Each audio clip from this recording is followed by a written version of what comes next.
Hey guys, welcome back to the channel. So today I've got another teamwork build for you guys. So if you like what you see, like, subscribe, ding that bell, and if you're interested in a Google Sheet for this and other builds, you can check out my Patreon page in the description below. Let's get into it.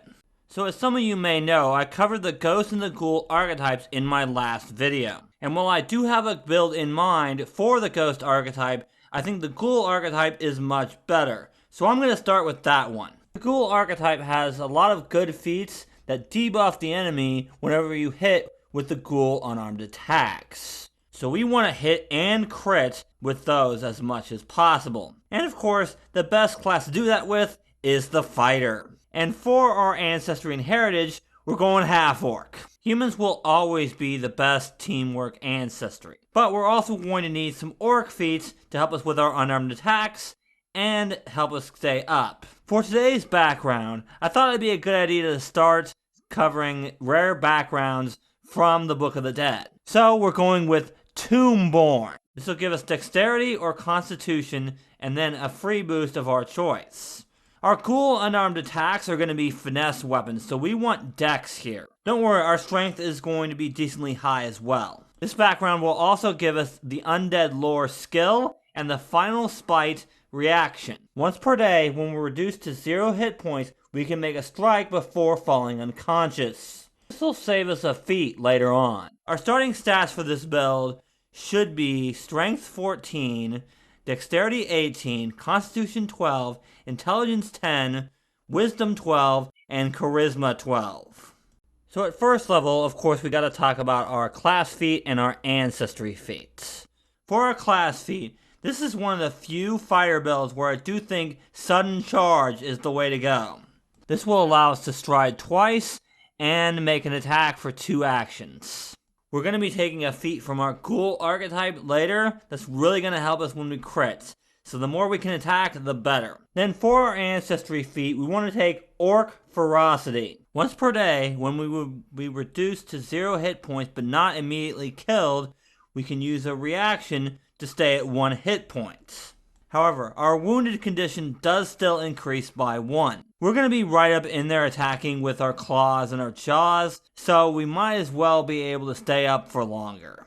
We are using the free archetype variant rule for this build, so at level 2 we get 2 class feats. First up is Intimidating Strike. For 2 actions we can make a strike, and if we hit, the target becomes frightened 1. If we critically hit, then the target is frightened 2. We don't have a way to give our opponent the second condition yet, so this will allow us to simulate it until we can. Then we want to be a ghoul right from the beginning, so we have to take our ghoul dedication here. This will give us the ghoul and undead traits, as well as the basic undead benefits. But more importantly, it'll give us our 2 unarmed attacks. Our claws deal 1d4 slashing damage and have the agile and finesse traits. Our jaws deal 1d6 piercing damage and have the finesse traits. Then we gain the Consume Flesh action, which lets us become satiated. At 3rd level, we get our first general feat. For that, we're going to be taking Ancestral Paragon. And the feat we want to take is Cooperative Nature. 8 is such a good reaction, and it's very underutilized. And since we're a human, we might as well get a +4 to that. Our first feat at 4th level is going to be Combat Grab. For 1 action with the Press trait, we can make a melee strike with a hand free. If we hit, we can grab the target for free with our free hand. The target remains grabbed until the end of our next turn or until it escapes. This is how we'll get the flat-footed condition on our enemies, which will combo extremely well with our Intimidating Strike. But I'll talk about that when we get to my first teamwork report for this build. On our free archetype side of things, we want to take Replenishing Consumption. We can't heal ourselves yet, and we can't rely on living creatures to heal us, since we're undead. But this will give us a little bit of healing every time we eat dead thing. At 5th level, we get our ability score increases and an ancestry feat. At this level, we want to increase our Strength, Dex, Con, and Wisdom. And our ancestry feat for this level is going to be Bloody Blows. With this, when we critically hit with either of our unarmed attacks, the opponent takes 1d4 persistent bleed damage. So once we critically hit an enemy, we can move on to another enemy and still be doing damage to the first enemy. Unless, of course, they want to spend an action getting rid of the bleed damage, but enemies with less actions is always good for us. At 6th, 2 more class feats. First up is Feverish Enzymes. For 2 actions, we can make a strike with one of our Ghoul Unarmed attacks. This attack deals negative damage instead of its normal type. On a hit, the target halves any healing it receives until the start of your next turn. The target or one of its allies can spend 2 actions to remove the condition. Dealing negative damage instead of piercing or slashing is great against creatures that have resistance to those types of damage. Also, the half healing thing is going to be very useful when we run into that inevitable cleric, or someone else with a heal spell like a druid. And to remove the effect, someone is spending 2 actions. Which means 2 actions where the enemy is not attacking the party. Also, if we are satiated, we can end our satiation to make the duration 1 minute, making this even more effective. Then for our second archetype, we're going to go with the Cleric Dedication. Cleric will give us a bunch of options that we don't really have right now. For our deity, we want to worship Apollyon. I'll talk more about why that is a bit later in this video, but one of the reasons is that Apollyon allows us to be any evil alignment instead of just neutral evil, or even worse, chaotic evil. Anyway, this will give us 2 cantrips from the divine list per day, and training in the religion and medicine skill. For our general feat at 7th, we're just going to go with Die Hard like we normally do. This means we die at dying 5 instead of dying 4. This will also come in handy for our next general feat, which I'll talk about later. Alright, time for the first teamwork report of this video. At this level, the strategy is pretty simple. On the first round, if an enemy is far away, use sudden charge. Then on your third action, you probably want to use combat grab to make the opponent flat-footed. On rounds after that, you'll probably want to use intimidating strike and then combat grab. Right now, we can only prepare divine cantrips. So just pick some good teamwork cantrips from the divine list, like Forbidding Ward.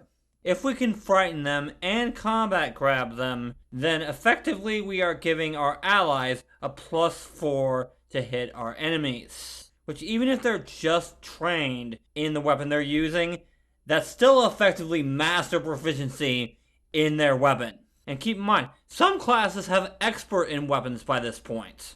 We are essentially giving them legendary proficiency in their weapon. Keep in mind, we're also essentially lowering the enemy's proficiency in their weapons by 1 step, among other things. For items, we definitely want to pick up a Channel Protection Amulet. This will give us resistance 5 to the damage from those pesky heal spells. We'll also want to pick up a Staff of Necromancy. Since we don't need a weapon, we can pull out or put away our staff for 1 action and not have to pull out a weapon. Further, this will give us some extra spell slots that we can use to cast necromancy spells. For 8th, we're going to start with Domain Initiate. This is the other reason we want to pick up Apollyon as our deity. Specifically, we want to pick up the Plague Domain. This will give us the Divine Plague's focus spell. With this spell, we can target 1 enemy within 15 feet. They must make a Fortitude saving throw. This disease can make the opponent clumsy 1, enfeebled 1, or stupefied 1, your choice when you cast the spell. On a success, the target is unaffected. On a failure, the target is clumsy, enfeebled, or stupefied 1 based on your choice when you cast the spell. On a critical failure, the target is also slowed 1.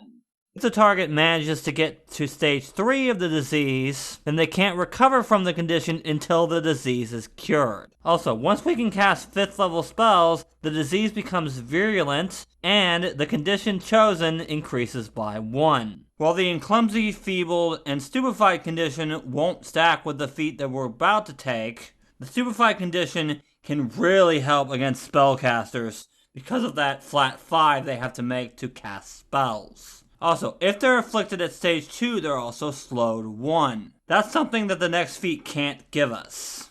So the focus spell can allow us to debuff our enemies more than the next feat will be able to. But Sickening Bites will let us debuff our enemies all the time. Whenever we critically hit with our jaws, our target becomes sickened 1. No save or anything. If we're satiated, then we can end our satiation to do this on a regular hit instead of just a critical hit. This is mainly for enemies with high fortitude saves. It allows us to debuff our enemies pretty much no matter what. Our ancestry feat at 9th is going to be Cooperative Soul. As long as we're an expert in the skill we're using, we can no longer fail on aid checks. At level 10, we get our second set of ability score increases, and 2 class feats, of course. Again, for our ability score increases, we'll want to increase our Strength, Dex, Con, and Wisdom. We'll take Paralyzing Slash. For 2 actions, we can hit with our jaws or our claws. If we hit, the target must make a fortitude saving throw against our class DC, because that's going to be higher, or become paralyzed. Of course, being a ghoul feat, this paralysis doesn't work on elves. Of course, after that, they become immune for 24 hours. With this feat, we can take an enemy out of the fight completely for at least a round, especially if they've got a low fortitude save. Plus, with this feat, we don't have to combat grab if we don't want to. Then we'll take, on the free archetype side, basic cleric spellcasting. Not only will this allow us to cast spells from our Staff of Necromancy besides the cantrip, but it'll also give us access to some spells that we need for this build. Namely the Harm spell and the Animate Dead spell. For our general feat at level 11, we'll take Numb to Death. As a ghoul, we have definitely died at least once. So the first time each day that we regain hit points while we're dying, we regain our level in hit points. Also, we do not gain or increase the wounded condition. This is just so if we do have somebody else with the Harm spell, then we can get a few more hit points back from it. Okay, next we have Knockdown. This will help us target our foe's low reflex DC. For 2 actions, we can make a strike. If we hit and deal damage, then we can attempt an athletics check to trip the opponent. Both of these attacks count towards our multiple attack penalty, but our multiple attack penalty does not increase until after we've made both attacks. This is a good way for us to make an enemy waste an action and to make them provoke an attack of opportunity from us. And then we'll take our last ghoul feat, Corpse Stench. We have a 10-foot nauseating aura. Creatures that start their turn in this area must succeed at a fortitude save against our class DC in order to not be sickened 1. Also, creatures in this area take a -2 penalty on saves against diseases and to recover from the sickened condition. If they succeed on their save, they're immune for 1 minute. For our ancestry feat at level 13, we'll take Incredible Ferocity. Now we can use Orc Ferocity once per hour instead of once per day. This will help us stay up and be better able to help our team. Okay, time for Teamwork Report number 2. At this point, we have a bunch of different ways to debuff the enemy. Got an enemy that's immune to fear? Use Divine Plague or Sickening Bite to get those status penalties. Enemy got a high fortitude save? Use Combat Grab or Knockdown. Enemy got a low fortitude save? Use Paralyzing Slash. For spells, we want to focus on Animate Dead, Harm, and Disease spells. Remember that our Corpse Stench gives our enemies a -2 penalty on saves against diseases. Enemy have really high AC and you're not critting them? Use Divine Plagues. You could also buff your allies with spells like Bless, allowing them to hit and crit even more than they were already doing. An ally need a flanking partner? Cast Animate Dead. For items at this level, I recommend you pick up a Cloak of the Bat and later the greater version of it. The cleric, we don't really have a whole lot of attack spells. So until this point, we've really needed to use a bow to deal with flying enemies. Which is totally fine, we are a fighter after all. However, we're going to be much better with our brawling weapons than anything else, so having a fly speed is going to be great. Next up is Improved Knockdown.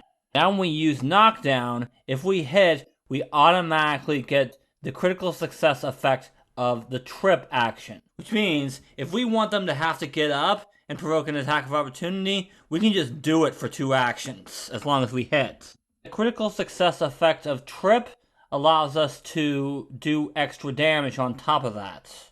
And then we'll want to take Expert Cleric Spellcasting. This will allow us to heal ourselves more with our harm spells and summon more powerful undead with the Animate Dead spell. Plus we have access to better buff spells as well.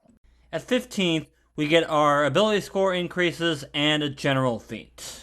As with the last 2 ability score increases, we're going to go Strength, Dex, Con, and Wisdom. Then for our general feat for this level, we're just going to go Toughness to increase our hit points by our level. It'll also decrease the DCs of our recovery checks by 1, making them 9 plus our dying value instead of 10 plus our dying value. Next is Spring Attack. Once we debuff an enemy, we're probably going to want to go and debuff another enemy. So this will allow us to move from one enemy to another and strike them for 1 action. This might allow us to sicken more than 1 enemy. And then also at this level, we've got Divine Breath. This will give us 1 more spell slot for every level but our highest 2. So at this level, that's everything but 5th and 6th level spells.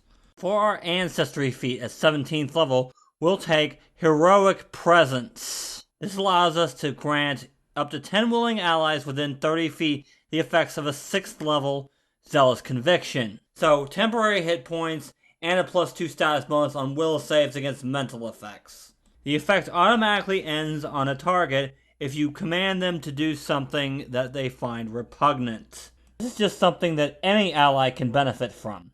Temporary hit points will always help, especially for spellcasters. And a +2 on will saves will especially help those marshals that are low on will saves. Then in 18th, we've got Whirlwind Strike. For 3 actions, we can make a strike against every enemy within our reach. And of course, each attack counts towards map, but don't increase your map until after you've made all the attacks. Then we've got Steady Spellcasting. If a reaction would disrupt your spell, then attempt a DC 15 flat check.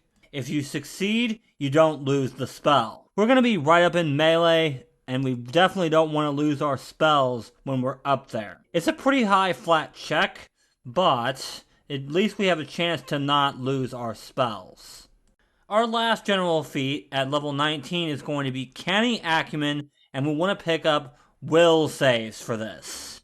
This will put our will saves right up next to our fortitude and reflex saves.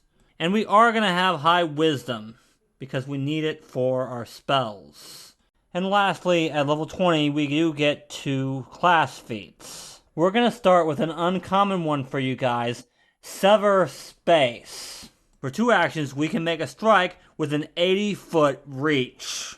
After the strike, regardless of whether or not it succeeded, you can choose to teleport to the closest adjacent space to the target, or to have the target teleport to you. If you choose to teleport the target, they can make a fortitude save against your class DC to avoid the teleportation. And then lastly, for the free archetype side, we've got Master Cleric Spellcasting. Now we can cast 7th and 8th level spells in addition to those we could already cast. Also at this level, we get our last set of ability score increases. At this level, we want to increase our Strength, Dexterity, Intelligence, and Charisma. For Teamwork Report number 3, we're pretty much better at tripping our opponents and making them sickened than we were before. Want to sicken 2 enemies? Use Spring Attack. Want to sicken more than 2 enemies that are around you? Use Whirlwind Strike. Is a foe 80 foot away? Use Sever Space. Want to trip a foe with a high reflex DC? Improve Knockdown. Also cast better buffs, heal ourselves more, and summon better undead. For an item at this level, you're going to want to pick up some Anklets of Alacrity. This will give you a +3 on acrobatics, but that's not what's important here. What's important here is the +2 to Dexterity and its activated effects. Once per day, for one interact action, we can gain a plus 20 status bonus to speed and the effects of the Water Walk spell for 10 minutes. But what did you think of this build? Let me know down in the comments. Have a great day, and until next time, remember, teamwork is vital.